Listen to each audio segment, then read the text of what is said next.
அப்புறம் சாம் சிஎஸ் அவர்களை பற்றி சொல்லணும்.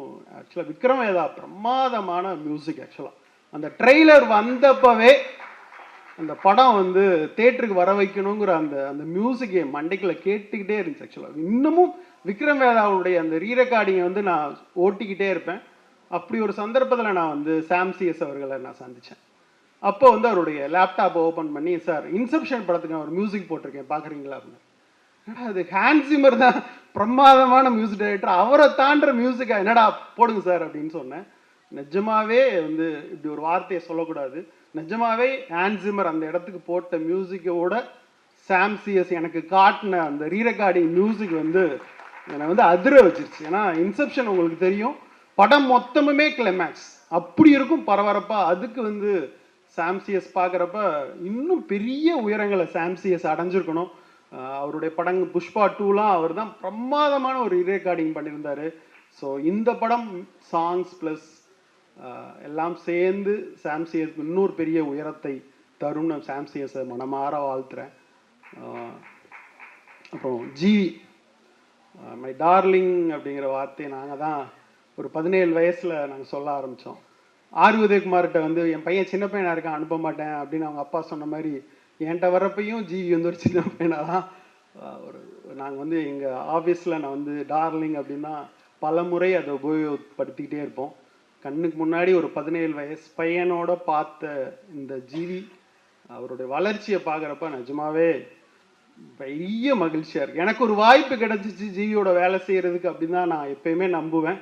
நான் படம் பண்ணலாட்டிலும் ஜிவி வந்து வேறு யார் மூலியமாவது இவ்வளோ பெரிய உயரத்தை தொட்டு இருப்பான்னு நான் எப்பயுமே நம்புகிறேன். அதுக்கு பின்னாடி ஜிவியோடைய டேலண்ட்டோடு சேர்த்து இந்த டார்லிங்னஸ் அப்படின்னு சொல்வேன். எல்லாருமே சொன்னாங்க, யாரையும் வெறுக்காத, யார்கிட்டையும் கோவப்பட்டுறாத, யாரையும் மோசமாக ட்ரீட் பண்ணிடாத ஒரு குணத்தை நான் பார்த்துக்கிட்டே இருக்கேன். சமீபத்தில் அவருடைய ஃபேமிலி விஷயத்தில் வந்து எவ்வளோ மெச்சூரிட்டியாக நடந்துக்கிட்டாரு அப்படின்னு நான் வந்து ஒரு வீடியோ பார்த்துட்டு ஃபோன் பண்ணி சொன்னேன், இவ்வளோ மெச்சூரிட்டி இந்த வயசில் அப்படின்றப்ப ரொம்ப ஆச்சரியமாக இருக்குது ஜிவி. ரொம்ப ரொம்ப சந்தோஷமாக இருக்குது. ஒரு ஹியூமனை பக்கத்தில் பார்க்குறப்ப ரொம்ப சந்தோஷமாக. இவ்வளோ பெரிய உயரத்தில் இருந்து இன்னொருத்தவங்களை ஈஸியாக இல்ட்ரீட் பண்ணிடலாம். ஆனால் ரொம்ப ஒருத்தருடைய நேரம் என்பது எனக்கு ரொம்ப முக்கியம் சார். எனக்கு கால் பண்ணிவிட்டா அடுத்த நாள் மறக்காமல் கூட அடுத்த நாள் கூட நான் கால் பண்ணி பேசிடுவேன். அதுதான் ஜிவி. தயாரிப்பாளர்கள் அவர்கள் முதல்ல சொன்னாங்க விட்டு கொடுத்தாங்கன்ட்டு.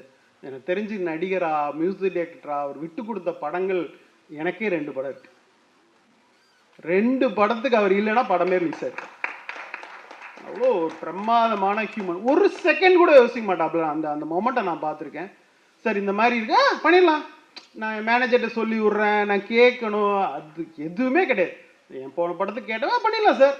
ஒரு செகண்ட் கூட யோசிக்காத அந்த தருணம் வந்து ரொம்ப அரிதான தருணம். ஒரு இண்டஸ்ட்ரிக்குள்ளே இப்படி சில மனிதர்களை பாதுகாக்கணும்னு நினைக்கிறேன். இந்த பேரன்புக்காக ஜிவி மாதிரி ஒருத்தர் நடிகராகவும் மியூசிக் டைரக்டராகவும் பெரிய உயரத்தை தொடணும். போன வருஷம் அவர் பண்ண படங்களுடைய ரீரெக்கார்டிங்லாம் இன்னொரு தேசிய விருதை ஜிவிக்கு வாங்கி தரும். இன்னும் பெரிய உயரத்திற்கு ஜிவி சென்று கொண்டே இருப்பார். ஜிவிக்கு என் மனமார்ந்த வாழ்த்துக்கள். இந்த படம் பெரிய வெற்றி அடைய என்னோட மனமார்ந்த வாழ்த்துக்கள். நன்றி. சினிமா உலகை ஃப்ரேம் பை ஃப்ரேம் படம் பிடித்து காட்டும் தந்தி சினிமா சேனலை இப்போவே சப்ஸ்கிரைப் பண்ணுங்க.